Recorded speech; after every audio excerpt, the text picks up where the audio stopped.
യഥാർത്ഥത്തിൽ ശബരിമല വിഷയത്തിലെ സർക്കാരിന്റെ മുഴുവൻ കള്ളക്കളികളും ഓരോ മണിക്കൂർ കഴിയുമ്പോഴും പുറത്തു വന്നുകൊണ്ടിരിക്കുക.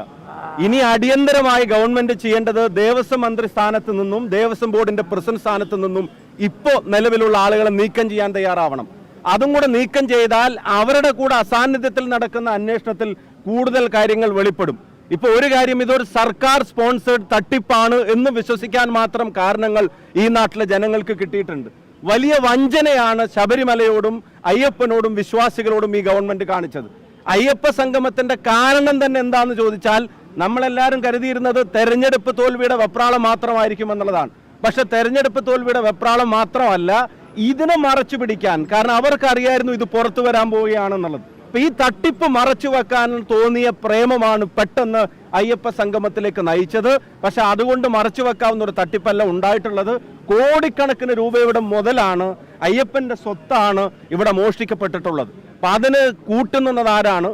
ഇതിന്റെ തിരക്കഥയിലും സംവിധാനത്തിലും അഭിനയത്തിലും സർക്കാരിനും ദേവസ്വം ബോർഡിനും പങ്കുണ്ട്, ഒരു സംശയക്കാര്യത്തിന് വേണ്ട. ദേവസ്വം ബോർഡ് പ്രസിഡന്റിനെയും അതുപോലെ തന്നെ വകുപ്പ് മന്ത്രിയെയും ആ സ്ഥാനത്ത് നിന്ന് ആദ്യം നീക്കം ചെയ്യാൻ തയ്യാറാവണം. എന്നിട്ട് സ്വതന്ത്രമായ ഒരു അന്വേഷണം നടക്കണം, ഹൈക്കോടതിയുടെ മേൽനോട്ടത്തിൽ നടക്കണം. സർക്കാരിന്റെ വിജിലൻസും ഇതിനെ അന്വേഷിച്ചാൽ, ദേവസ്വം ബോർഡിന്റെ വിജിലൻസും ഇതിനെ അന്വേഷിച്ചാൽ ഒരു കാര്യം വ്യക്തമാണ്, മോഷ്ടിച്ചവനെ തന്നെ അന്വേഷണ ഉത്തരവാദിത്വം ഏൽപ്പിക്കുന്നത് പോലെയായിരിക്കും. അതുകൊണ്ട് ആ അന്വേഷണത്തിൽ കാര്യമില്ല, സ്വതന്ത്രമായ അന്വേഷണം നടക്കണം, ഹൈക്കോടതിയുടെ മേൽനോട്ടത്തിലായിരിക്കണം.